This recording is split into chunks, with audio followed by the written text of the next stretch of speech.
Well, thank you. Thanks again for the standing ovation. Oh, never. So why are we here? First of all, I want to thank the team at Peak for assembling this. As you can imagine, this is a topic that's very top of mind for a lot of business owners and the consultants and people that work around and with them. But you know, it's really hard to put butts in seats because I've tried this before. Because if I own a business, I don't want anybody else to know I'm actually thinking about this, so I don't want to show up. So again, thank you to Peak for having the determination to do this. And I think this is just the beginning of us trying to spread the word. So a little bit about me and my team. So this is my why. My wife and I are blessed to have 3 kids. I always say that our kids get their good looks from me, just because their mom still has hers. But a little bit of background, I came from South Dakota. It's that state right below North Dakota, from nothing. My parents, grandparents, both sides, my mom and dad were entrepreneurs in the 80s, much like an economy we went through a couple years ago, maybe forthcoming here in a couple years. Interest rates changed, business market changed. They had a small office product store on Main Street, ironically in Madison, South Dakota. And the world moved like this, and they got caught. Rapid expansion, new mortgages, all that stuff, and they couldn't get out of the way fast enough. Shopko came to town, eventually Walmart came to town, couldn't make money selling pencils and pushing chairs. So my dad eventually we got into the computer market. There's 2 big players back in the day for those of you that have a little silver in your hair. It was Victor and IBM. Victor was the superior computer quality at that time. Guess who won that game? So we had to start all over. So when I was in high school, and into college, into business school, I was like, there's got to be a better way. So I accidentally landed into the financial services arena. I'm not going to bore you with all that story. But long and the short is I've been a student of business. I've been a student of the financial markets for a really long time. So for those of us that are in the financial services business, we love business owners right after a transaction, right? Because you got money in your pocket and we want to help you invest it. So a couple years ago, I said, I got to go back to the drawing board. We got to get in front of this thing because I see all these mistakes being made by business owners and the other consultants around it. Not intentionally, but those of us in this business, we go through this all the time. Business owners typically go through this once, maybe twice. So I've spent a lot of time getting these things called certification. It just means I spend thousands of dollars on continuing education every year. So why plan for a transition? Well, when you start early, you pick up optimization strategies. What does that mean? It means you can typically impact the value of your business in a very positive way. You can impact the quality of your lifestyle, the enjoyment you have of your business. And most importantly, we can try to kick Aunt Wisconsin and Uncle Sam a little bit to the curb. Not all the way, but we can push them aside. So this avoids rushed and reactive decisions. Again, I could share several stories of this, but literally I feel like I get those calls on a Friday afternoon. Hey, guess what? I'm redeclaring my resident status to Florida next Monday. I'm selling my business. What can you do for me over the weekend? And we hear from them a couple months later. It's like, now I'm bored playing golf and having cocktails every 3 o'clock and old people bug me. So we want to avoid these rushed things, but again, we get into this deal cycle, we become deal junkies, right? So anybody that's been a part of a business environment, like we love sales, right? We love transactions, we love new things. And all of a sudden we can get our foot caught in the fun wheel and forgetting where are we on the cycle. So what are the realities of this? These numbers are actually higher today than what was printed previously, but it's said that 70 to 80% of businesses don't ever transact. They don't sell. Okay? There is one guaranteed way out, which we all do, we die. So many business owners have this happen. It literally just happened to me today. Anyway, a year ago, a guy was diagnosed with cancer, one of the bad ones, pancreas. He died this morning. I found out yesterday we ended hospice. There's no way we could plan around this stuff, right? So I know what's going to happen in the next 2 weeks, right? So we don't want you to be there. And that's when I talk about enjoyment of your business. Everybody thinks of Ed McMahon and these big balloons and these hot chicks that show up with this giant check, and there's a big party and ticker tape and glitter everywhere. That doesn't happen, okay?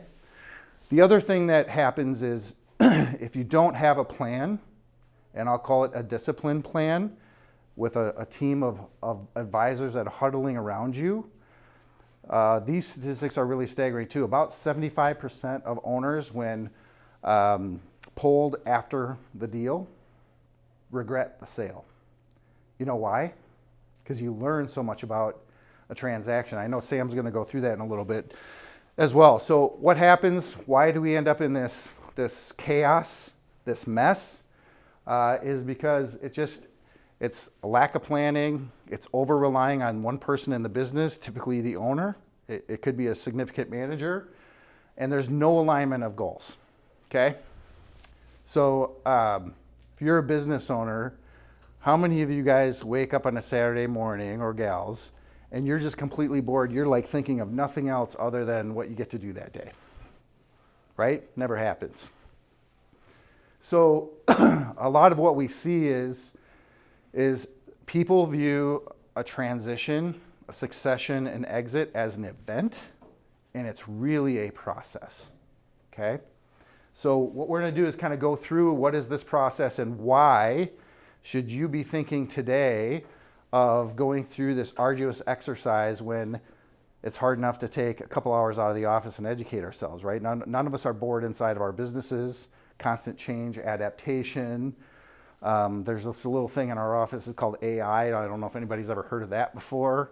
All of our employees are addicted to this guy, GPT. I'm going to find out who it is eventually, but what is happening to current conditions and current market environments? Are you ready for the sale of your business? Is your business ready for the sale? Is the market ready for this? So readiness is critical. So I just mentioned AI. Does anybody feel like the pace or cadence of business is slowing down, or do you feel like it's accelerating? This is like, you can respond. Accelerating. It's accelerating, of course it is, right? So the real basics of a deal, an ideal deal, is when you have a market that's ready, and we'll just say that it's lukewarm water right now. You have a business that's ready, and you have an owner that's ready. When those three things align, it's nirvana, okay? When you have a mismatch with those, which is often the time, often cases the issue, that's when you go back to regret, or one of those things is gonna get compromised, okay? So while you own your business, one of the things that I hear, at least the older I get, so you kind of saw that my wife is significantly younger than I am, but I turned 53 in a couple weeks. And the older I get, the more I think about this thing called risk. And a lot of it's when I watch my two young men I raise, like, go to the edge of the cliff at Devil's Lake. I'm like, what the hell are you doing? Like, that was me yesterday. Fearless. Today, not so much. Yesterday, I didn't really care if there's airbags in my car. Now I really appreciate that. And it stops for me sometimes, right? So we start to think differently of how do we want to use risk. And the closer we get to retirement, the more we start to think of, like, how much time do I have left? How much risk am I willing to take? I had a prop that I was supposed to take out earlier.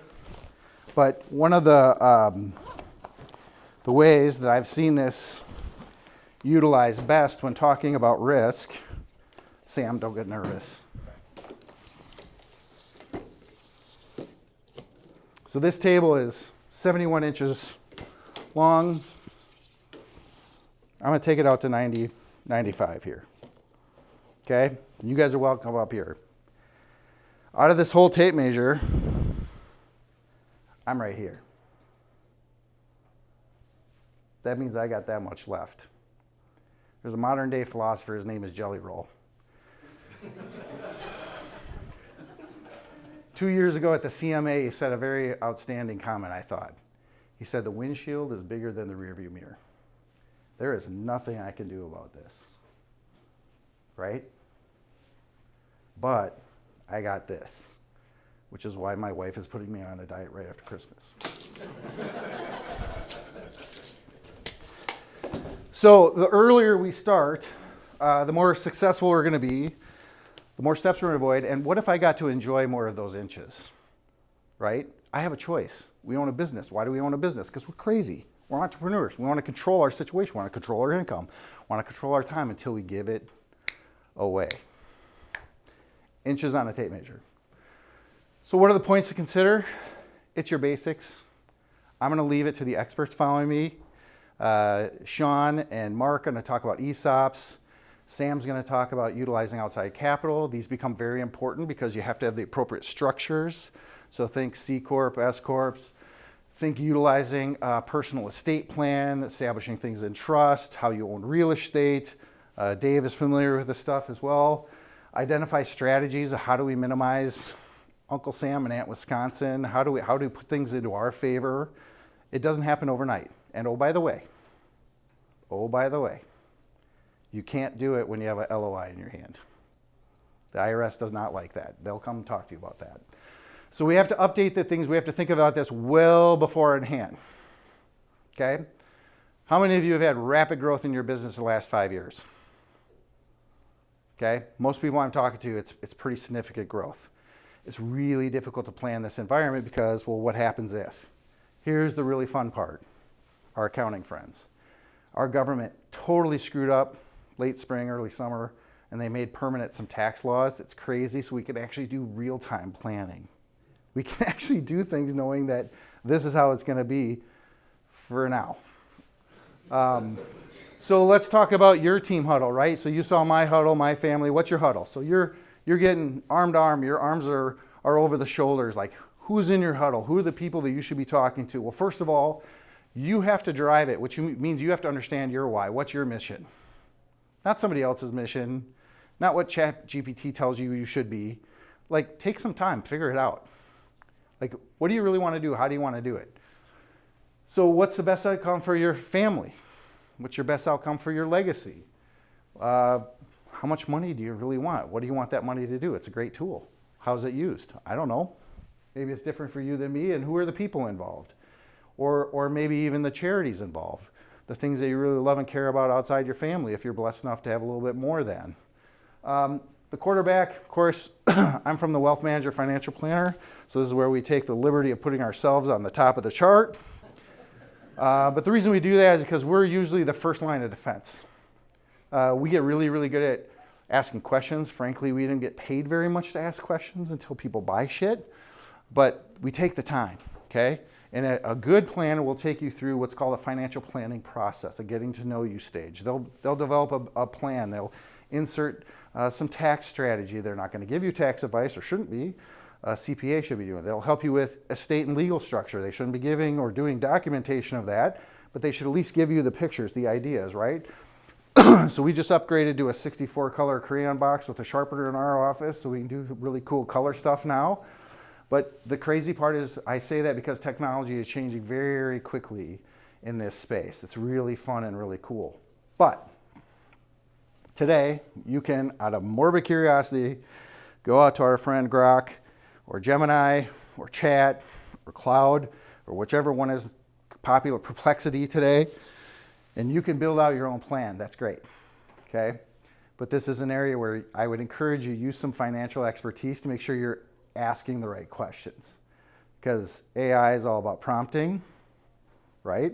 So I'll get back to that in my teenage days. But so you got a couple lanes you got to run down. You got your legal lane, you got your tax lane, you got your deal making lane, your value proof of earnings lane, risk protection lane, and the people and culture lane.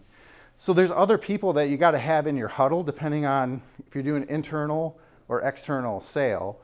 But the whole deal is like, there's a formula for this. Somebody has to organize this. Somebody has to have an accountability partnership in this. And somebody has to just make sure all the boxes are being checked.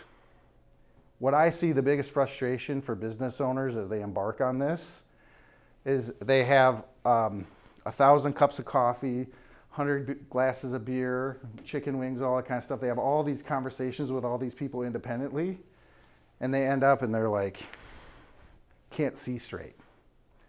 Because every one of the experts really probably has your best mission in mind, has your best interest in mind, but they're only seeing it from their lane and their lens. So you really got to try to put all of this stuff together and have a coordinated person that can see clearly in it and helps you with your value alignment. The other thing that deals go south all the time. Sam can attest this. Anybody that does deals, it's like, I always get nervous 24 hours before a signing at the end of a deal. Okay?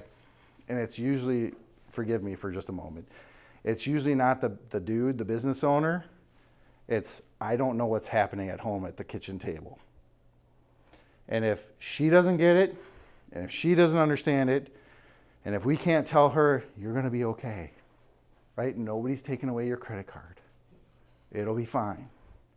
If nobody has that conversation of what happens to the kids, imagine you're in a split marriage, mine, hers, more complicated. What happens if I got a kid involved in the business or my cousin or whatever, right? All of this stuff starts to become a lot more complex. So we go to the deal and all of a sudden it's like, I'm not ready. Well, we know why that is, because nobody's coordinated this, nobody's aligned it, and there's a lot of complexities and chaos going on.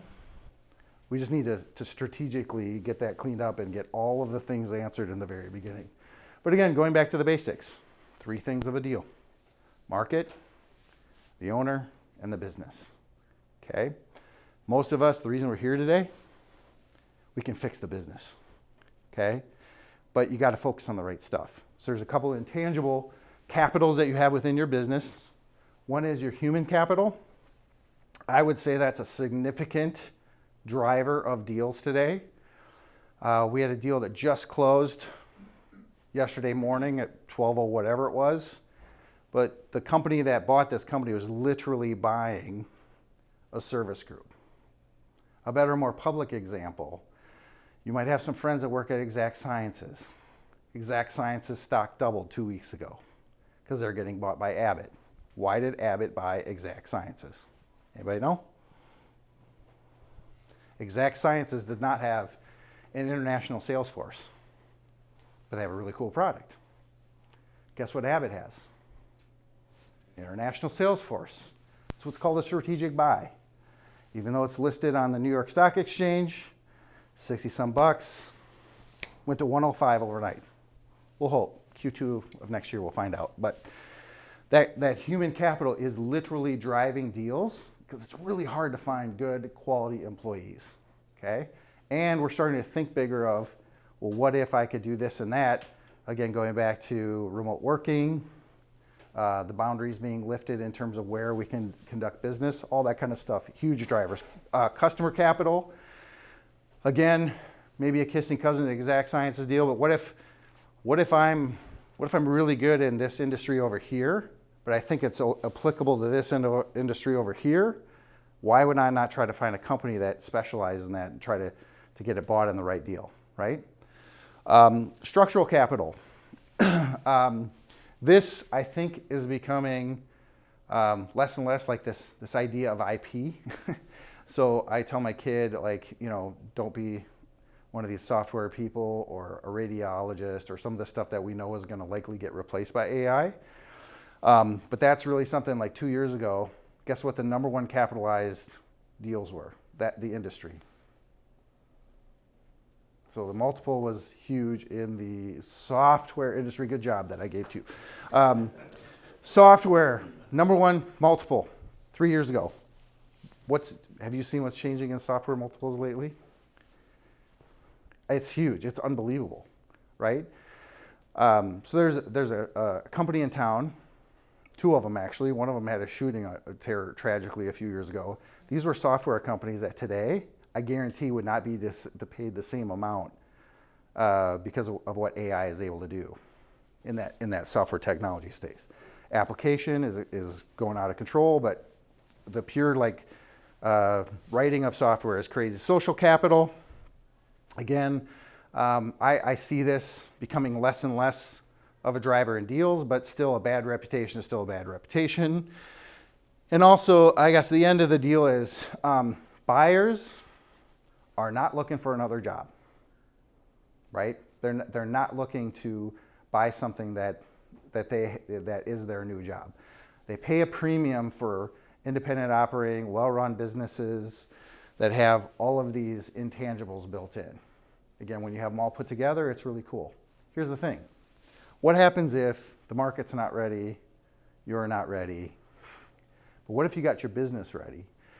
So I focus on this a lot because one of the reason I started this company is I had to find a different way of making money because we got pretty successful helping business owners run their businesses a lot better. All of a sudden they started to use and enjoy it. They went up to their lake house more. They had better quality employees. They had better systems, better processes. They were making better money. Well, that doesn't work for us, right? Because most of us get paid at transaction. We don't get paid along the way.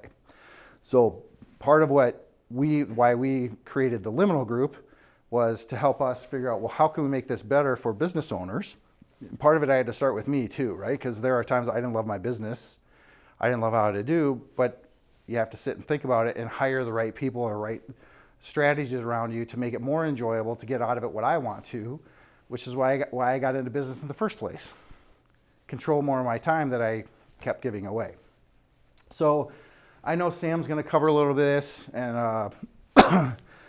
Sean and Mark are as well in the ESOP space. But when you think of exits, there's kind of two doors you're going to walk out of.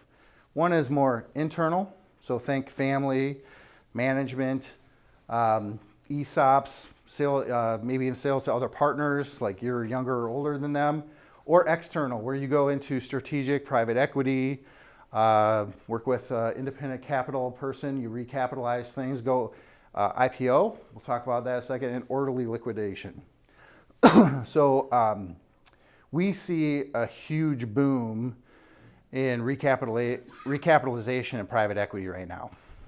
And the reason is, one of the exit strategies that if you got a really humming business, like it was really going millions of NOI, one of your options you would do is you would try to enter into the public sector.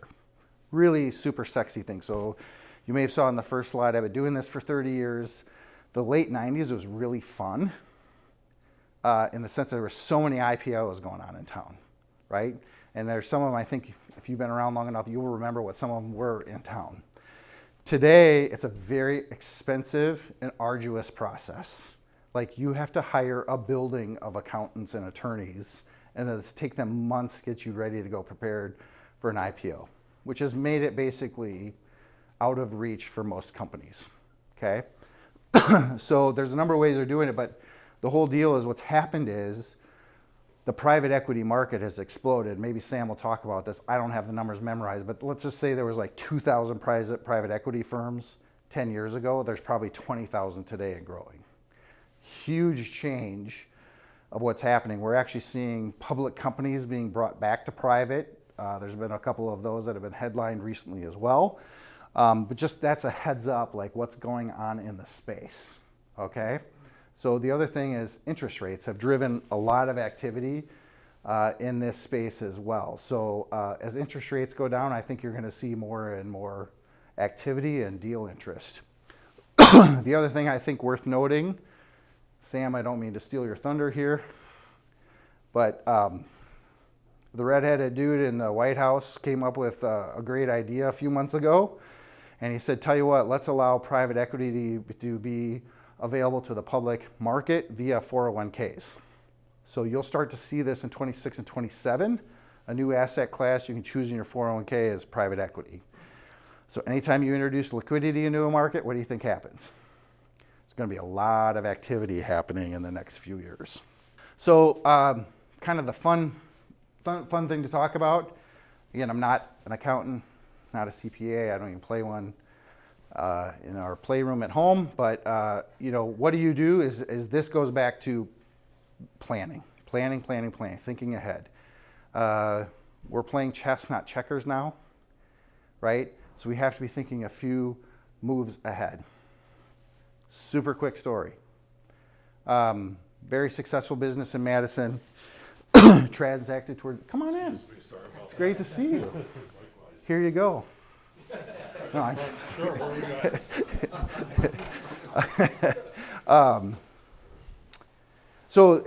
owned by a 2-generation family, and they were getting bought out, moving along. So by just establishing some simple trust, so there's real quick 2 kinds of trust, irrevocable and revocable. Long and the short of by doing this, we saved them over $12 million in taxes. The money got to where it wanted to, it got to at the time it wanted to. The only people that lost out were Uncle Sam and Aunt Wisconsin, but you can't do that stuff overnight. And when you do this stuff, you got to have your right huddle of experts that really intimately know your situation, because some of this stuff, when you push it in a direction, it never comes back. It's out only, okay? My point is like $12 million, to me, a lot of money. That was a win. I like that, right? But it doesn't happen over the weekend.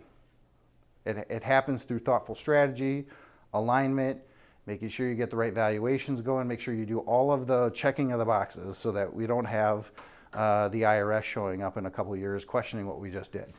So again, I'm not going to go through a ton of this because frankly, a lot of this is going to be covered and they'll do a better job than I will.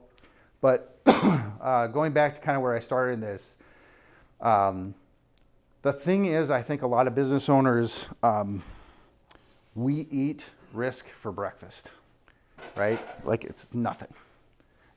We're so used to it. Like, you can't hurt me. We negate how many things are coming at us until you forget to make a quarterly tax payment, or until you forget to do this, or until you have an employee that gets a bad diagnosis, or until you get a bad diagnosis, or until your spouse or kid or somebody else, something in your sphere. That's when you get kind of knocked on your ass pretty fast, okay? The point is, it's going to happen. I don't know when, but it's not an if, okay? So we, in a way, and I'm not sitting here saying I think you should insure your cat. What I'm saying is you should think about how are you mitigating risk and where can you mitigate risk? And we all have finite dollars to deploy. So if you do it in a very tactful, purposeful way that you can over time mitigate risk and increase your value, this is huge, okay? Number 2, most of the people that we talk to, when I look at their PFS, personal financial statement, net worth statement, however you want to say that, okay, they kind of crumple it up, no offense, Eric, toss it in your direction. Got it. Eric catches it, he opens up, he's like, yep, that sounds good. Again, Johnson Bank is awesome, but they've never audited me on the value of what I say is on my PFS. I don't think that we do that because they're gonna collateralize all the rest of my shit, including my house, okay? So when we look at risk mitigation, you gotta think about it like in your pie chart, your net worth, how much is your business? I'm gonna let you think about that for a second. For a lot of our clients, it's between 50 and 70%. Okay, $1 million 401k, $1 million house, Over half of it is still the value of their business. That should, in your mind, turn on a light. I probably should evaluate the risk of my business. How can I take away risk? So we insure our houses, we insure our cars, we insure all this other stuff. Again, there is no insurance for like, I want to cover all the bad stuff that could ever happen to me in my business. That doesn't exist, okay? But what it should do is say, what steps can we be doing to de-risk business? So here's what happens when you actually go through that. You start to take away the headaches and stuff that wakes you up early in the morning or keeps you up late at night. You start to enjoy your business. You start to repurpose yourself, which is really important for the next stop on the train tracks here. But we've seen people really increase their level of enjoyment by simply focusing on what changes do I have to make inside my business to mitigate risk, to get it down to, I don't have to take heartburn pills anymore, right? Or how can I redeploy my time or my resources to other places? So some of this stuff is management depth. The biggest Achilles heel that we see in deals right now is there is not enough human infrastructure so that if we took away a business owner, like what would happen? Common example that we'll see, I think all of us can agree on. I'll just pick on like an HVAC business or a plumbing company or something, electrician, okay? If any of you have had to deal with these people, I'm thinking about changing jobs. It's incredible what they make an hour now, right? They're very highly technical people. They are not going to get replaced by AI, but they're typically owned by one man and a few vans, okay? They make a lot of money, but if I were to just send a shockwave into one person, that company goes on its knees really, really fast, right? So one day, this gal's opened up her plumbing business. She's looking at her PFS. My business is worth $10 million. The next month something happens, it's worth way less than, right? And that's when the dominoes start to fall. So the other thing is diversify your relationships. Again, when you get to a point of thinking about transition or succession, this is a great time to huddle up with smart people, right? My grandfather told me this all the time. Surround yourself with people that are smarter than you are. For me, it wasn't a big deal. For you, it may be, but this is a good time to think about that. Who are the people that have some like exercise, that have some of the scar tissue they can show you of what it's been like to go through a change or a process or a transition like this. Document process. So the deal is this is purchasers pay gold when they see a system and a process at work. Repeated, repeated, repeated. If they have to come in there and Kim in the back office has run everything in the warehouse for 20 some years and it works like clockwork. And whenever there's an issue, everybody goes to Kim and she knows exactly where it is, what drawer, that kind of stuff. Well, what happens if Kim doesn't show up on Monday? So if I'm buying your business, if I see, oh, there's all of this documents, processes, and systems, it might take me a minute, but I can at least get somebody in there and give them a deal versus like us having that every other day conversation. Well, this is how Kim did it, I think. Align business value with personal wealth. I cannot emphasize this enough. Number one killer of deals, well, number two killer of deals, but is lack of alignment, okay? Lack of preparation. And some of you in the legal estate area will see what I'm saying with this, but I can't tell you how many times we go in with a client and we get all their personal documents and estate documents, we get all their corporate and there's a huge disconnect because they don't talk to each other. In fact, many times they're like pointing in different directions. So you have to think about how does this business work through your personal wealth ethos. A couple things happen. Is it enough? Do we need to increase the value of your business? Do you have excess? Do you have to figure out what to do with the margin or the juice that's in there? This is where you'll test your values. Okay? So if you don't know like what's really important to you, you better start to find out. And there's a lot of people in the room that can help do that. So this is one of those, shameless plug for Peak and those, but you know, to know thyself is to win the game in this, and to know your business and get efficient and get optimized. And that's where like the guys at Peak doing 80-20, Phil doing EOS. I mean, it's important to invest in these things. It is not an overnight return. It is not an overnight return. It's a huge return when given enough time, but that's a huge way to minimize your risk of business ownership. And those of us that consult with businesses, if there's anything we do, this is a hot topic right now, right? How do we help business owners be better at business, better at themselves? But there's a lot of resources and really cool tools out there. And again, look back, I think week 1 was 80-20, right? So, I mean, they've been recording these things.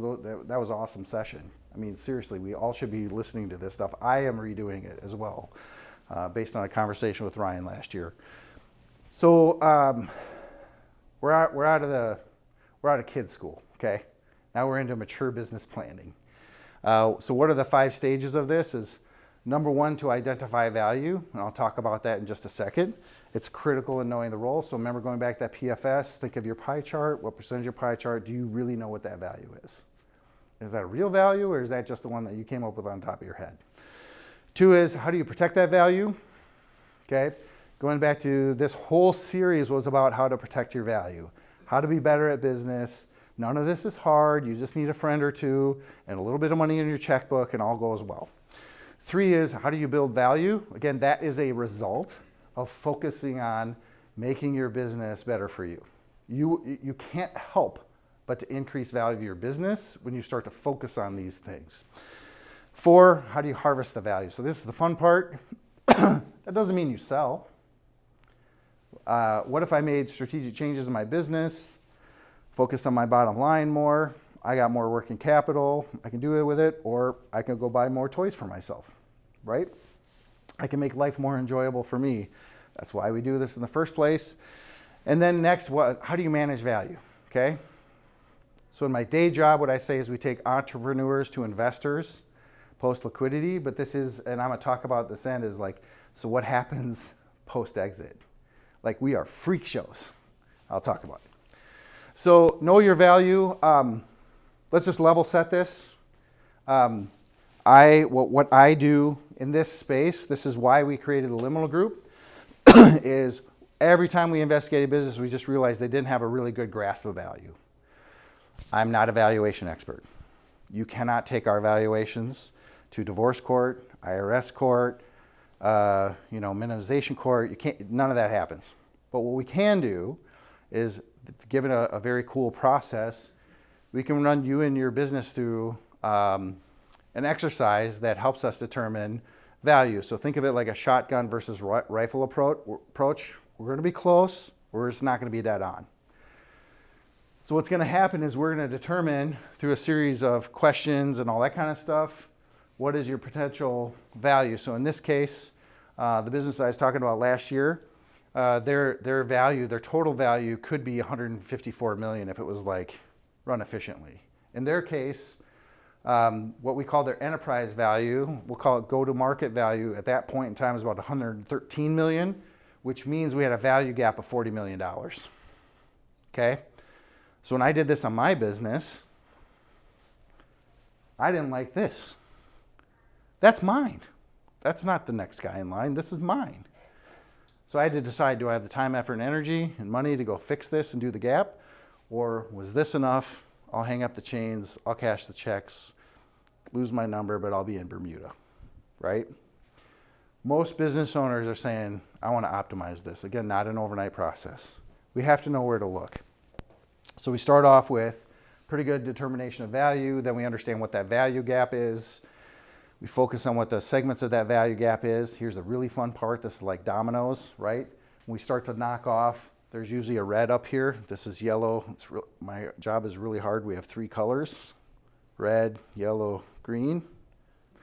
So we kind of ignore the greens. Here's why. If we focus on a red and a yellow, that domino starts to go and we start to see these all move this way, meaning we're getting rid of that value that's left on the table, the lack of optimization, the places we've gotten lazy in our businesses we just kind of forgot about.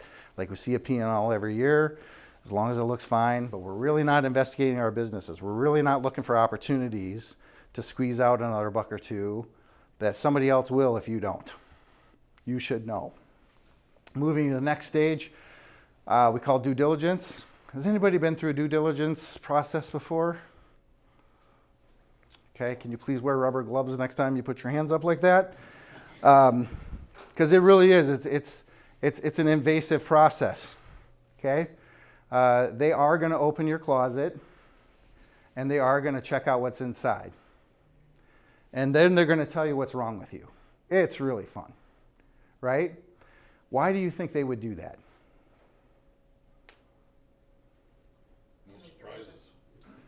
No surprises, right? So they're trying to de-risk, right? Lower the price. At the end of the day, that's what we try to do.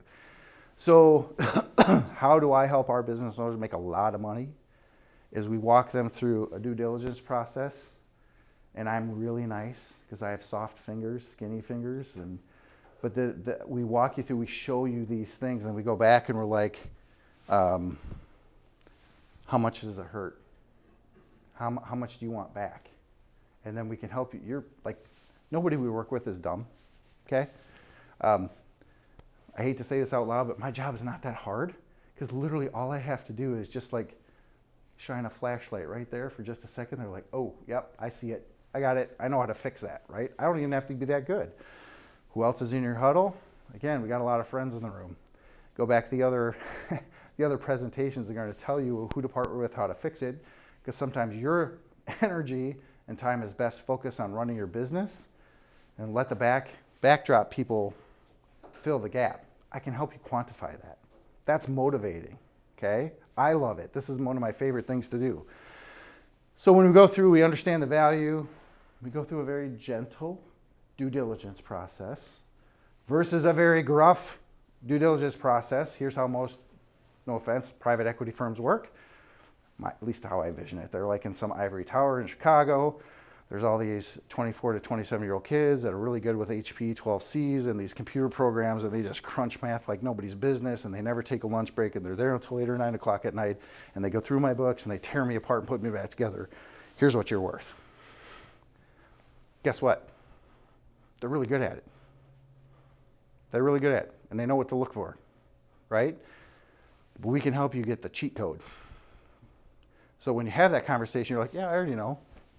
I know that's a little broken. I know you're going to discount that. That's fine. But here's where I'm not going to negotiate, because we've already fixed that. And here's why. And here's the process. And here's the person. And you're welcome to go talk to them. Right? And if I get EOS system, I got everybody talking the talk, walking the walk. I have all these conversations. I'm not buying a job. I'm buying a legit business. Back of my mind, I know how I'm going to optimize this anyway. I'm willing to pay a little bit more if I can get to where I want to get to faster. So how does your company stack up? I think this is really important. So this changes, right? But that's, so when we do valuations, they're like $2,500 to $7,500. Maybe a little more if you're really complicated, but you can do multiple of them, because we're always going to be testing what's happening in the market. When you moved this, how much did it affect your value? Again, we're talking within a region. We're not talking pinpointing yet, but at least you're moving the dial, right? So who doesn't love like getting a gold star or a new green bar? This is what that does, right? And we can start to see that value gap close, enterprise value go up. Now we're starting to do some Christmas shopping. It's all fun. So part of you should know is exactly how do you fit in against the market. So our data is pulled. MIT has a division for that, right? So these really smart professors, 2 of them left Harvard, went to MIT. The reason they went to MIT is when you go to MIT, you are somebody else's calculation person. So they have a team of people, these kids that are all awesome math nerds that create the formula. So that's all the math behind this. That's how we come up with this, right? Very data driven. So we'll be able to understand where you are against your market. So this is like, I'm not comparing you to Quick Trip, okay? It's in your SIC. It's in the range of where you are, so you can really see where you're overperforming, where you need a little tuning or attention. But generally, we harvest a lot of data here. I'm a competitive guy. I don't like to lose. Most of the people I work with, too, again, when they become business owners, they do it because they think they can do it better. So this is, again, another kind of cool analysis tool that we're utilizing just to let you know where you are. So again, 3 things. I'm beating them into you. Are you ready? Is your business ready? Is the market ready? Well, we can kind of combine the last 2 and how that ebbs and flows, okay? And in my opinion, a lot of this is changing, has changed quickly, and it will change quickly as interest rates continue to go down as well. And if the stock market heats up, the market heats up, housing gets going against next year, you're going to see a lot of changing data points. My opinion may not be factual, but that's what I think. So you're sitting there, you're like, wow, that was a big lunch, and I'm shocked I'm still awake.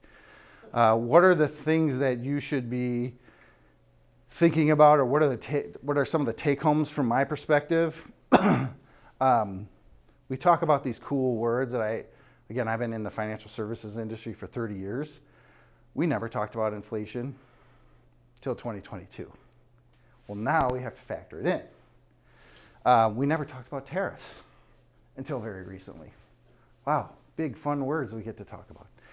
But what happens in the political landscape, the other top concerns, geopolitical environments, what's happening in other countries, like we can't just focus on the cheese state anymore. We got to know what's going on everywhere because that has an impact, right? Our competition may not be next door. It may be the next country over or two.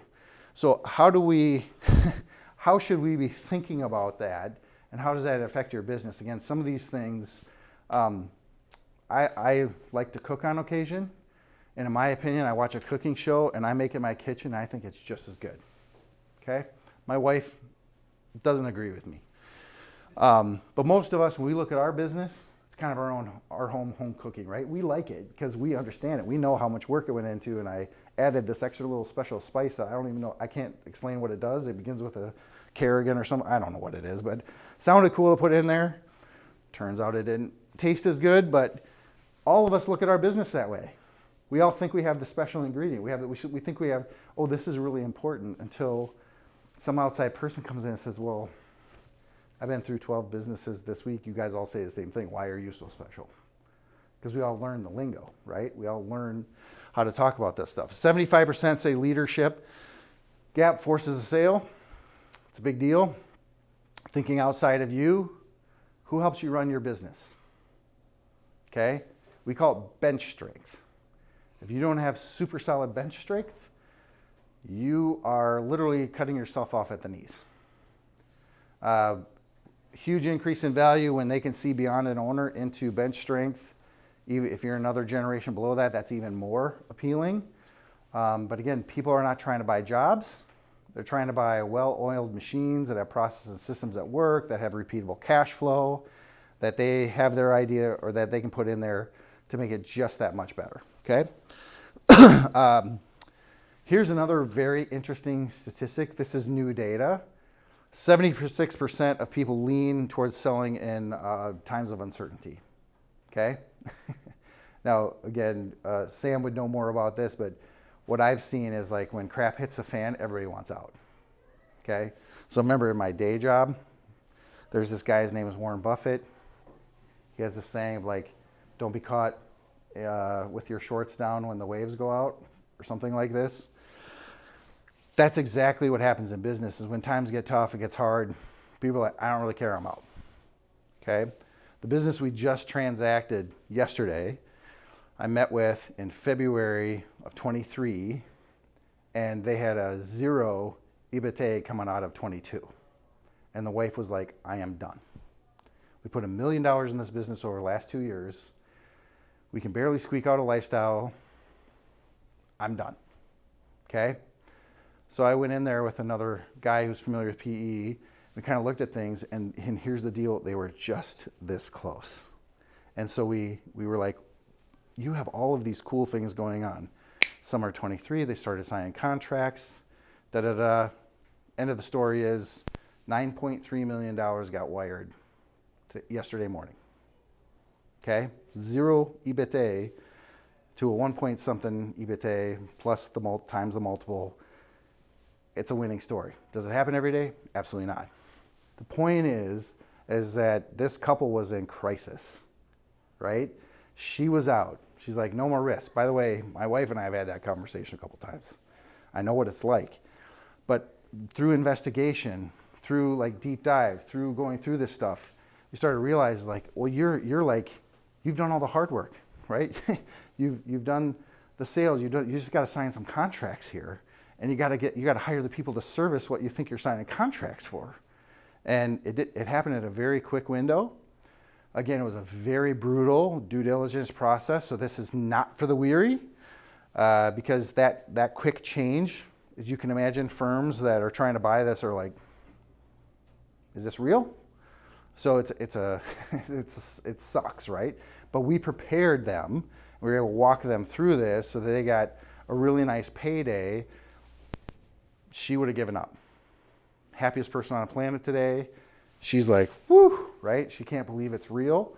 But that's the kind of stuff that when you have the right huddle, the right team, again, none of us do this alone. We have to coordinate this together. It's a lot of luck, but it was a lot of hard work too, right? There's a lot of sleepless nights that are going on. So your risks are both external, think economy, market, etc., and internal, think what's your succession management plan. These are the things you should be focusing on. These are the things you should really be having a very honest conversation with you, your team, etc.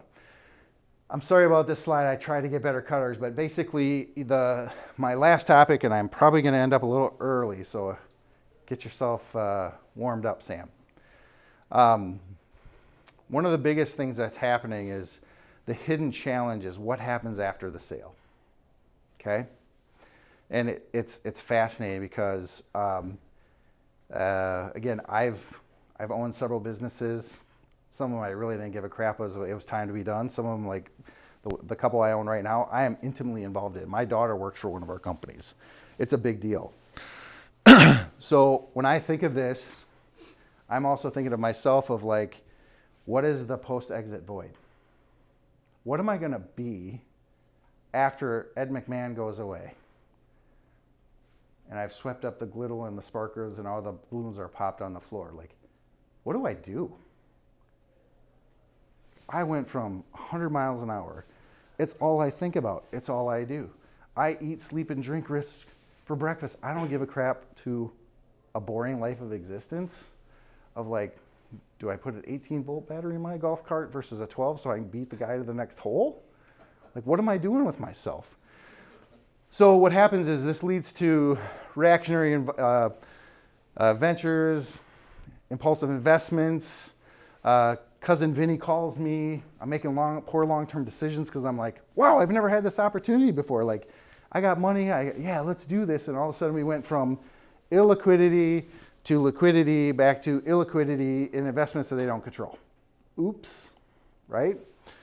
Traditional approach, let's invest proceeds immediately, right? Hey, big win. Andy, congratulations. Good job. Market is going to close in 2 minutes. We should get all your money in there, right? How are you going to make money if your money's not working for you? Well, the better approach, science is proving this. Give yourself a 90-day break. Take a pause, evaluate, let the dust settle, think clearly, get yourself kind of settled into the new life. You got to think through this stuff, right? This is a big deal. People are making fantastic mistakes. They're like, I'm going to write a book about them someday.